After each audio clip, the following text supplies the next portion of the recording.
I would agree with that. I wish the big man were here today so I could agree with him again. But he is not. He is on his way to Carolina for the Panthers and the Cardinals on Sunday. That'll be an interesting game. Panthers got their first win last week. Cardinals have Kyler Murray. Spiels loves Kyler Murray. We'll talk Browns game at Dallas, and we will talk Bengals against the Jacksonville Jaguars today.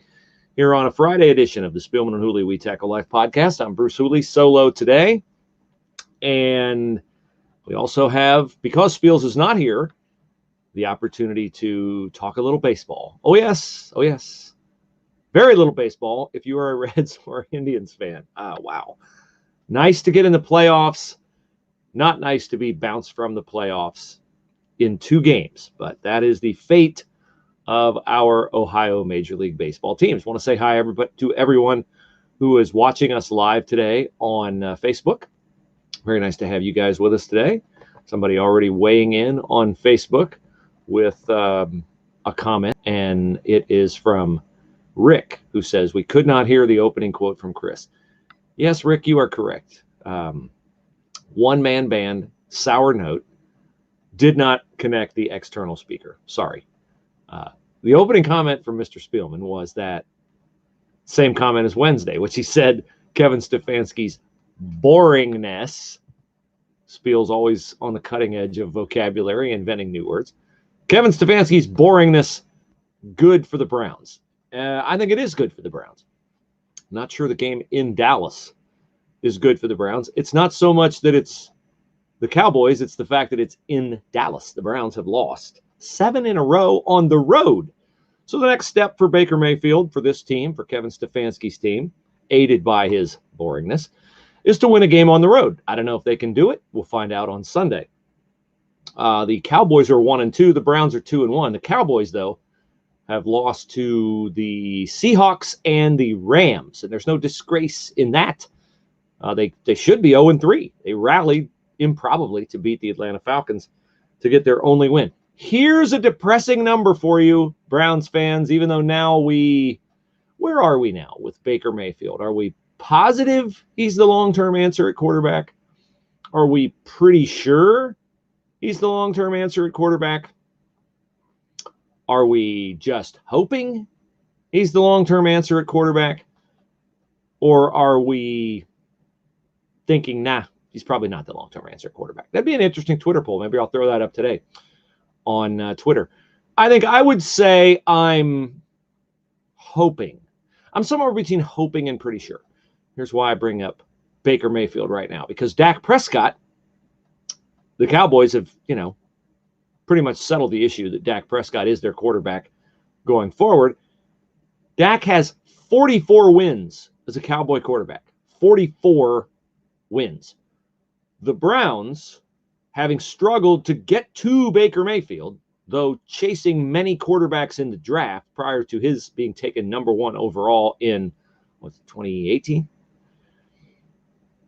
44 wins for Dak Prescott. The Browns quarterbacks taken in the draft. Here we go. Ready to count them up? Tim Couch, Charlie Fry, Brady Quinn, Colt McCoy, Brandon Weeden, Johnny Manziel, 6 of them, 44 wins total. 6 of them. 40. I'm actually surprised they had 44.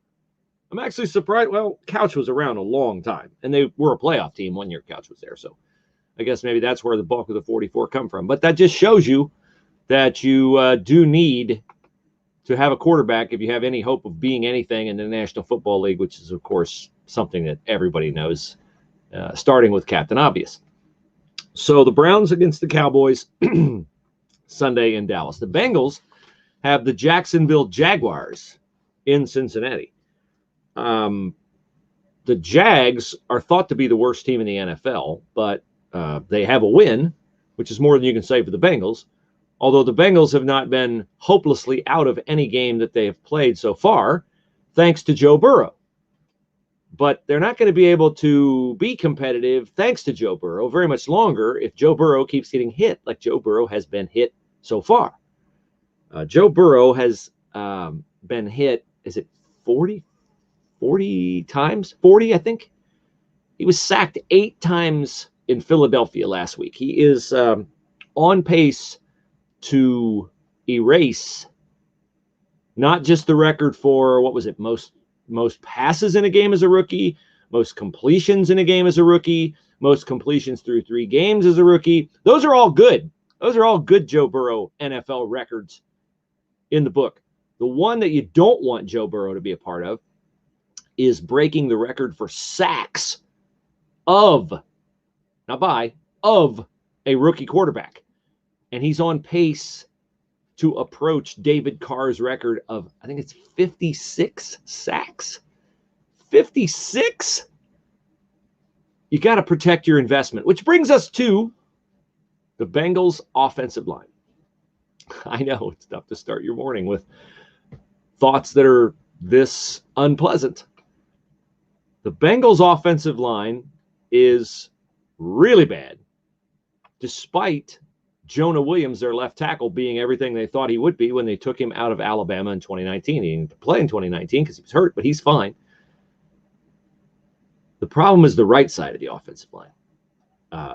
And most of the blame, at least from fans, is falling on right tackle Bobby Hart. Bobby Hart is bad. The guy next to him, whose name I don't remember, is it Robert Jackson? He's bad too. And that's bad for the Bengals, and it's really bad for Joe Burrow. But the offensive line coach of the Cincinnati Bengals, Jim Turner, says that Bobby Hart, the right tackle, who is frequently in the crosshairs of Cincinnati Bengal fans, stressing about Joe Burrow's health and griping about the lack of quality on the offensive line. Jim Turner says that Bobby Hart is the most underappreciated guy on the Bengals line. And he's the most underappreciated guy on the Bengals roster. Wow, that's a statement. Most underappreciated guy on the roster. Well, I guess we'll see against the Jacksonville Jaguars. Bengals better get a win, because if they don't, then you start to have doubt in the locker room as to whether, are we going to get a win? Is Zach Taylor the answer? Does the ownership care? All that stuff starts to steamroll. Joe Burrow inflicted a lot of belief in the Bengals early on this season, with good reason. I think Joe Burrow is a transformative player, but he's not going to be upright long enough to be transformative if the Bengals don't get that offensive line fixed. Let's start, before we get to the news of the day, with a reminder that now that we're in October is an opportunity for you to take a good hard look at your health insurance and whether it gives you everything you want and need from health insurance coverage. You want peace of mind, of course, so a lot of people just think, I have insurance, that's great. Then you get into a jackpot where you actually need to use the insurance.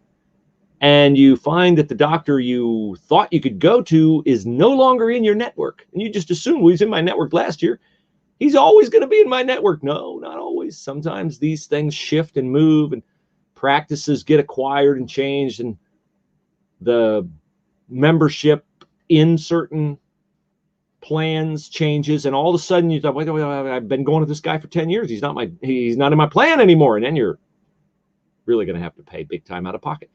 It's always best to evaluate these things, but who has the time? No one has the time. Wait, someone has the time.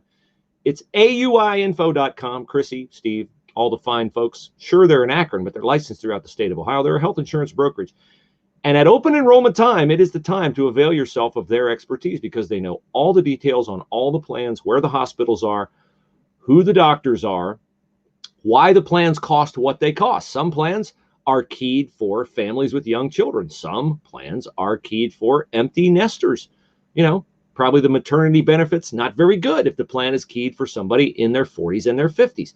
If the plan is designed for someone in their 20s and early 30s, then yeah, the maternity benefits and the early child care, all that stuff. So you want to know what you're paying for and whether it will be what you need. It is auiinfo.com, and they don't cost you one thin dime, because the insurance companies compensate them. And the cost of a healthcare consultant, this is a secret, is baked into the cake when you go online at healthcare.gov. You're already paying for the consultant because they know you're going to call and you're going to be on the phone with them forever and all that stuff. So you have to know that you've already paid for it. Why not? Would you not avail yourself of a service you've already paid for in any other walk of life? Well, you've paid for it in healthcare, and you better grab it at auiinfo.com. Okay, news of the day is that President Trump and Melania, the First Lady, have tested positive for COVID. They are thought to have caught it from one of Mr. Trump's top aides, a lady named Hope Hicks. So now here we are. What are we, a month from the election, and President Trump will have to quarantine for 14 days because if he doesn't, he'll get crushed by the opponents of President Trump. The next debate that Trump is scheduled to be a part of is October the 15th in Miami. Kamala Harris and Mike Pence are supposed to have a debate in the interim. Will Pence be allowed to debate? Is Pence positive, negative? I don't know. So that's the news of the day, just to keep you abreast. I will be talking a lot more about these kinds of things: politics, news, culture, entertainment, and sports in my new professional opportunity, which starts Monday afternoon at 5 o'clock on 98.9 FM, The Answer. I'm really looking forward to that, looking forward to engaging with you, whether it's on Twitter, whether it's on Facebook, whether it's on the phone, whether it's via email. 98.9 FM, The Answer has its own app that you can download. You can also hear it on the iHeartRadio app, and you can hear it on TuneIn Radio. You can certainly, of course, dial it up on its website, 989theanswer.com. So looking forward to that very much. Really appreciate the great people at Salem Media and WTOH here in Columbus doing that. Can't wait to get started, and can't wait to represent a lot of the fine folks in the business world who have been very kind to me over the years, including AUI, Hemisphere Coffee, Willis Spangler Starling, all the great people that have supported the Spielman and Hooley podcast and make possible what we do here. Speaking of support, you know that Fridays are the day that we draw 4 names in COVID-19 relief. So I drew a whole bunch of cards. Let me get just one card. First winner today, Mr. Spielman, and we thank him. We thank Spielman CBD products, SpielmanCBD.com. We thank Chris's sale of his memorabilia. We thank Volunteer Energy, all the people that are partners with Chris who contribute to the $40,000 pot that we are giving away. First winner today is, this one just came in, 928 nominee of a lady named Gladys from Todd. I'll just say from Todd, because try to protect people's anonymity. And I believe, if I'm correct on this, Todd says Gladys is the cleaning woman at his office. Cleaning woman at his office. So that's cool. Way to go, Todd. See, it's how easy it is. He dropped me like a one-line email, and now she won. Okay. Second winner is Gary. Gary, nominated by, it says here, his brother Randy. So there you go, Gary and Randy. Fantastic. That's a way. Come to your brother's aid. I am my brother's keeper. Next winner is Michael. No, excuse me. Yeah, Michael, and Michael nominated Katie. That one came in mid-September, so the recent nominees are winning today. And our final winner today, I don't know if this is a nickname or a real name or a joke name. Cardio. Cardio is the nominator for Bob, and this was May the 1st. May the 1st, so there you go. So the names stay in the hat until we draw them. You need not nominate someone a second time. We appreciate all the nominations, and we look forward to those people hearing from Carrie, Chris's lovely wife, today, and we'll get you paid, and hopefully that'll be a blessing to you, as you're a blessing to us, listening and nominating other people. Okay, I guess I do have to talk about the Cleveland Indians and the Cincinnati Reds. Wow. That's quite a show your Ohio Major League Baseball teams put on in the Major League Baseball playoffs. Expanded to include the Reds. They just apparently didn't include the Reds' offense. Wow. They were bad offensively all season long. I think their team batting average was like 219, something like that. So they got in via pitching, but Trevor Bauer was phenomenal. Crazy Bauer in the opener against the Braves. Got to get a run for the guy, though. They did not do it. They had first and third in the first inning with 1 out, no outs. I think no outs. They didn't score. They had crazy double steal in the 7th inning of game 1. They had a guy on second and Votto up. He made an out. Just they had numerous chances against the Braves in Atlanta, and they got beat 1-0 in 13 innings in the opener. Okay, no problem. We'll get them again tomorrow, boys. Tomorrow was yesterday, and they didn't get them. They didn't score. 9 more shutout innings for that vaunted Braves pitching staff against the Reds. So the bad news is the Reds are eliminated in 2 games. The good news is they set a record while they were in the playoffs in abbreviated fashion. Longest streak of scoreless innings to start a series, a postseason series in Major League Baseball history. 22 innings. It's hard to go scoreless 22 innings. You'd think somebody'd swing and a bat would run into the ball eventually in a timely fashion. But no, the Reds come up empty. You will not come up empty if you go with our friends at Hemisphere Coffee Roasters. You'll get the best coffee you've ever tasted, and you'll do something good for someone around the world, as Hemisphere sources its coffee from growers in Indonesia, Thailand, Ethiopia, and other countries. They buy it direct from the grower, right out of the fields. That cuts out the middleman, so the coffee's fresher. But from my perspective, the best part of that is the growers don't have to share part of the payment they receive for their coffee with any government people or secondary buyers or anything like that, because the more that gets skimmed off, the less the grower receives. The less the grower receives, the harder it is for him to pay his workers, and then nothing changes in those areas. Everyone remains in a tough situation income-wise. But with the bigger cut that these growers get of their own labor from Hemisphere, then they can do great things. A gentleman in Indonesia has planted 50 churches. In Thailand, they've saved, I think, 70 women from human trafficking. So these are great people at Hemisphere.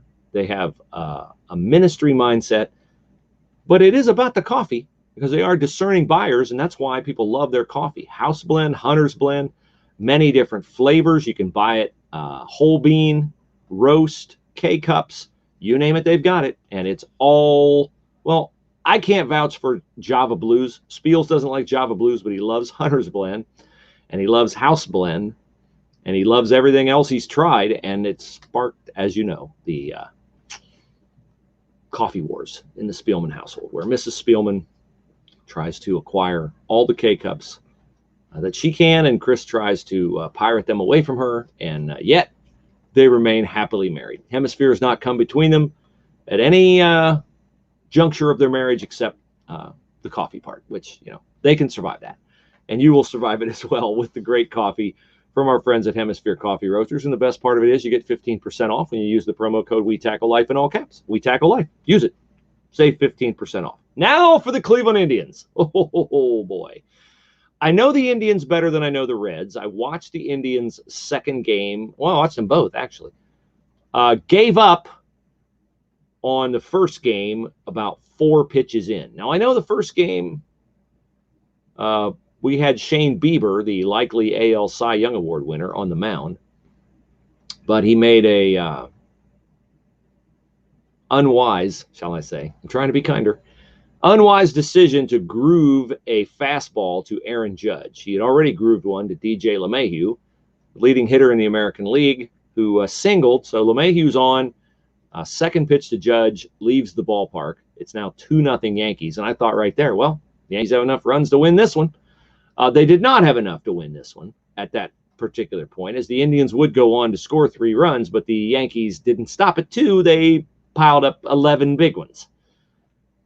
Giancarlo Stanton went deep. Gleyber Torres had a big game. Okay, so it's a dreadful first game for the Indians. Shades of Corey Kluber, October Kluber in October Bieber. Well, I guess it wasn't October. It was late September, but, you know, the parallel is nevertheless true. So the Indians get rocked in game 1. Okay, so can you beat the Yankees 2 in a row at home? Yeah, I think you can. So back we go in game 2 with Carlos Carrasco on the hill. Carlos Carrasco, you may remember from the playoffs a couple of years ago. Indians up 2-0, going back to New York. Carrasco's phenomenal. He gives up 1 run, and the Tribe loses the game 1-0. Well, on this night, Carlos Carrasco, perhaps victimized by some rain delays at the start and in the midst of the game, which there was a rain delay without any rain, the second delay. Carrasco has not his normal command. So he walks 2 guys in the third, I think, after the Indians had taken an early lead. And I just sensed this game going south quickly. And so before the Indians fell behind, I turned it off and I texted a friend of mine. The Tribe was up 4-1, I think. And I turned the game off. And I texted a friend of mine in Cleveland. And I said, final score, Yankees 6, Indians 4. I can't watch them blow this game. Well, not very long after that, I received a text from him that said, wow, nice prediction. I said, what happened? He said, Carrasco walked 2 guys. They brought in James Karinchak, and Gio Urshela hit a grand slam. Of course, Gio Urshela hit a grand slam. He's a former Indian. But it didn't stop there, as the Tribe battled back. The plucky Tribe, the little engine that couldn't, battled back and had a 9-8 lead in the 9th with Brad Hand, the closer, all-star closer, on the mound. 16 for 16 in save opportunities this year. So you know what's coming. Yes, indeed. Brad Hand blows the save. Yankees score 2 runs. Game over, series over, season over. How many times will I get back on that horse thinking the Cleveland Indians are going to break what is now a 76 years? 73 year. It'll get to 76, trust me. A 73-year drought since the Cleveland Indians' last World Series triumph in 1948. 1948, before my parents were married. My parents have gone on to heaven and have lived, had a marriage of 65 plus years. Lots of things happened during that period. We went to the moon. Cell phones were invented. The 8-track tape came and went, replaced by the cassette, replaced by the CD, replaced by the MP3. Black and white television yielded to color, yielded to high def. What else? Oh, the Cleveland Indians, though, have not transitioned. Throughout all the technological advancements and inventions that have made our lives better and enriched our existence, a Cleveland Indians World Championship has yet to happen again. And given the fact that Francisco Lindor is at the point of his contract where he has only 1 year remaining, it will not happen again. Here is what the Indians should do with Frankie Lindor, who was dreadful in this series and really not very good all season long because he's got the whole what's my future thing hanging over his head. And I will cut Lindor a little slack in that is a hard way to live your life, wondering what's coming next. The Indians need to trade Francisco Lindor this offseason. Yes, this offseason they need to trade Francisco Lindor, because having a guy who's your best player on your team, who all the other guys on the team know does not want to be on your team long term, is a toxic situation. Now, I know Lindor smiles and he laughs and he says all the right things about Cleveland and how much he loves Cleveland, but we all know how this movie ends. Either Lindor stays and the Indians get nothing for him, or he plays half a season and the Tribe, they got too good a pitching to be completely out of the race middle of next season. And you're going to trade him in the middle of next season when you're somewhere near striking distance of first place. That'll demoralize your team then. Rip that Band-Aid off right now, Chris Antonetti. Put him on the market and send him packing. hoping that a team will give you a ton for him because they'll believe that if they have Lindor for the final year of his deal, they can talk him into staying. Or they can sign him ahead of time before you even agree to the trade. Let him negotiate with him if you want to. But you cannot have your best player not wanting to be on your team long term, because if he's not committed, the rest of the team is not committed. And it is a bad thing for the mentality in the clubhouse. It just is. Got to trade him. Got to get rid of him. Bye-bye. Bye-bye. Thanks for the memories, Frankie. You've been great. But you didn't get us a title. It's not your fault. Many have preceded you, and many have failed ahead of you in getting us a title. But, wow. What a horrible, horrible, horrible way for the season to go. Kevin says, meanwhile, the Reds were held scoreless for all 22 innings of their series. Yes, Kevin, I made note of that. Congratulations to you, Reds fans, for setting a record, at least, in your brief appearance in the playoffs. Not the kind of record you wanted, but you did set the record. Now, if the Indians need legal representation when it comes to making sure that they don't get snookered on the Francisco Lindor deal, don't know if my man Stan will. Well, I know Stan knows baseball because his son Trey is a D1 baseball player. But more typically, you're going to need an attorney to protect you in a situation that involves personal injury or involves workers' compensation or involves wills estate planning. 3 biggies right there, but there are many other things that can crop up in a legal situation. Perhaps you're entering into a business arrangement with someone and you'd like to just stipulate everything up front. This is what this is what I'm going to do. This is what you're going to do. These are the expectations. This is how we're going to split the profit. This is how we're going to address our financial liabilities. All those things are best to lay out ahead of time. And Willis Spangler Starling can help you with any kind of a contract.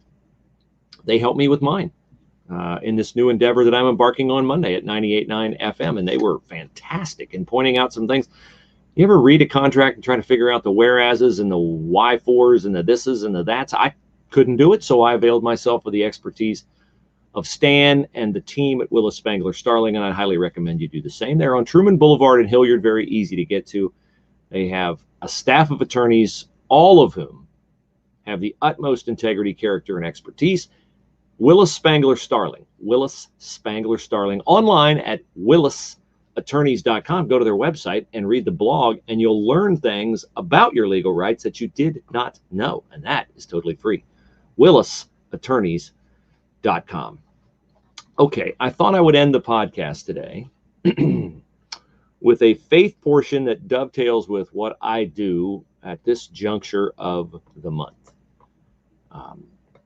I have mentioned before, and hope you have taken note of, and perhaps some of you have even started to duplicate this. I read in the book of Proverbs the chapter that corresponds to the date of the month. So today is October 2nd. So I would be reading Proverbs 2. Well, yesterday we didn't have a podcast, so I was reading Proverbs 1. And I always enjoy the first of the month because it recycles. It takes me back to Proverbs 1.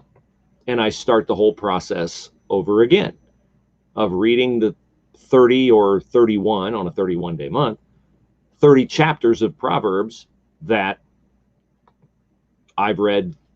I started this about 18 months ago. And I'm always struck by Proverbs 1, verse 7, because there's a phrase in it that is repeated throughout Proverbs, which I'll illustrate in just a moment. And King Solomon, King David's son, who wrote much of Proverbs, starts out by saying, these are the Proverbs of Solomon, son of David, king of Israel, for attaining wisdom and discipline, for understanding words of insight, for acquiring a disciplined and prudent life, doing what is right and just and fair. Okay, that should resonate in this era, should it not?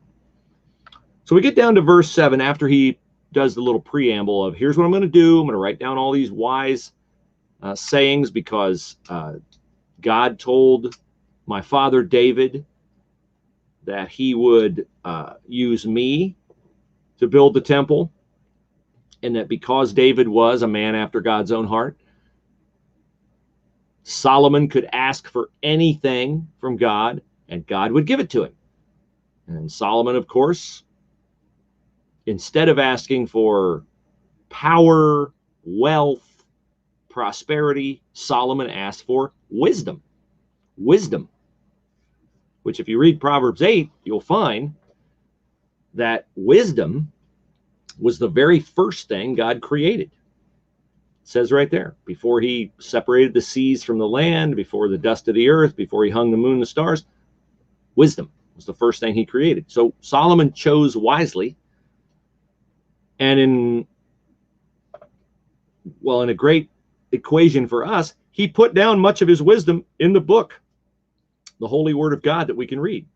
So here in verse 7, Solomon writes, "The fear of the Lord is the beginning of knowledge." The fear of the Lord is the beginning of knowledge. But fools despise wisdom and discipline. The fear of the Lord is the beginning of knowledge, but fools despise wisdom and discipline. That verse is repeated, or at least a phrase of that verse is repeated throughout the book of Proverbs. So what does it mean to fear the Lord? Well, it doesn't completely mean that your fear is, afraid of someone. Oh my goodness, the fear of the Lord. So do I have to fear God? Well, yeah, you do if you don't heed his call on and direction for your life, because the consequences of that will be very unpleasant at the end of your life. But it doesn't mean that God is a God of anger, punishment, to the exclusion of being a God of love and comfort and care, because he is much more the latter than the former. He is only the former, a God of punishment and wrath, if you don't recognize who he is and where he should rank on your priority list, which is at the top. And that is what Solomon means by the fear of the Lord. He doesn't mean terror. He means reverence, respect, deference. That is what it means to fear the Lord. It means to esteem him, to place him above yourself. When you submit to God, when you practice the art of the practice of submission, it means just that. God has a mission and your submission is under his. It's under his. So when you fear the Lord, you reverence him, you esteem him, you honor him, you prioritize him. And if you do what I do with the book of Proverbs, read a chapter a day, you will come across that phrase in Proverbs many, many times. Many, many times. You will come across the phrase, the fear of the Lord. Things that come with the fear of the Lord. What are some of those things, Bruce? Well, here you go.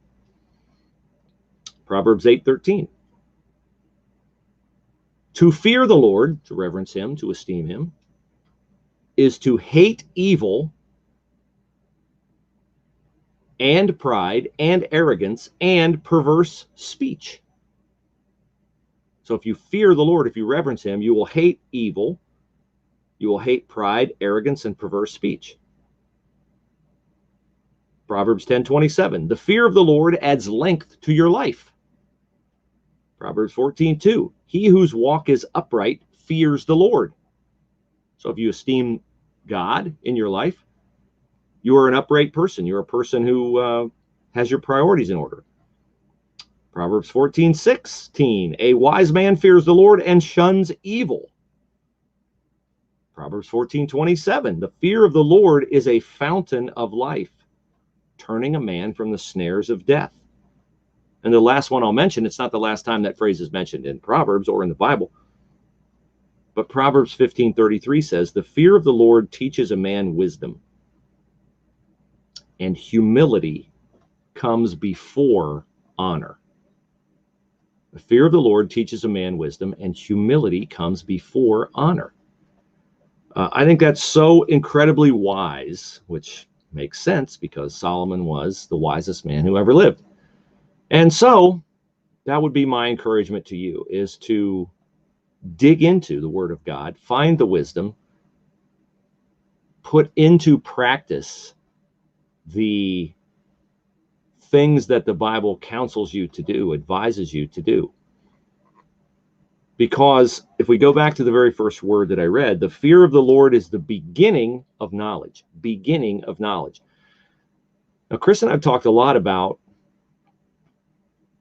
loving God, and it's a relationship, and you have to understand forgiveness, what you've been forgiven of, what you've been spared, what Jesus sacrificed at the cross, for you to really connect with Christianity and then live an obedient life, an upright life, out of gratitude for what God has done. But a key element in that, it's not a thing where like some magic spiritual fairy comes down and taps you on your head and all of a sudden you go, oh wow, now I get forgiveness. Sometimes it happens like that with people. Sometimes it does. Sometimes you get a big wow experience where God just grabs you, jolts you, like the Apostle Paul on the Damascus Road, where blinding light from heaven, and God said, Jesus said, why are you persecuting me? Well, you'd have to be an idiot if you had an experience like that and you denied that God existed, right? But we don't all get that Damascus Road experience. Some of us forge our relationship in more conventional ways. And I would argue that if you read the Bible, like Tom Ryan, the Ohio State wrestling coach, he gave this very testimony here on the podcast. Tom Ryan looked at it, almost tackled it from an academic perspective. He said, I knew there either was a God or there wasn't a God. So I decided to seek the truth and find out which. And he said, the more I read the Bible, the more I realized like how much God loved me and how much he had done to save me from the emptiness of life that I chased through all other forms of prioritizing something above him. So how did Tom Ryan come to that conclusion? He came to that conclusion through knowledge, through understanding who God is. And that's what Solomon is writing here in Proverbs 1:7. The fear of the Lord is the beginning of knowledge. So if you reverence God, esteem God, prioritize God, that will be the beginning of knowledge. And the more knowledge you get, the more understanding you have of God, then all of a sudden, wow, you'll have that connection, that relationship. And so that's what I wish for you. That's what I have found in my life. I mean, I was, well along in my years when I decided to rededicate myself to digging into the Bible and finding out what was really in there. And once I did that, my knowledge increased. And once my knowledge increased, my understanding increased. And once my understanding increased, my relationship built. And a lot of pieces started to fall in place for me in understanding who God is, what he wants for my life, and how I can strive toward delivering that out of gratitude for what he's done for me. I wouldn't have that without the knowledge. I wouldn't have the knowledge without digging into his word. So I hope that encourages you, strengthens you on this Friday, October the 2nd. Send us an email, spielmanhooleypodcast@gmail.com. Get those nominations in for COVID-19 relief. And we will look forward to speaking with you Monday after the Bengals play the Jags and the Browns play the Cowboys. Everybody have a great weekend. Review us on iTunes if you would. Follow us on Twitter @WeTackle. Talk to you again very, very soon.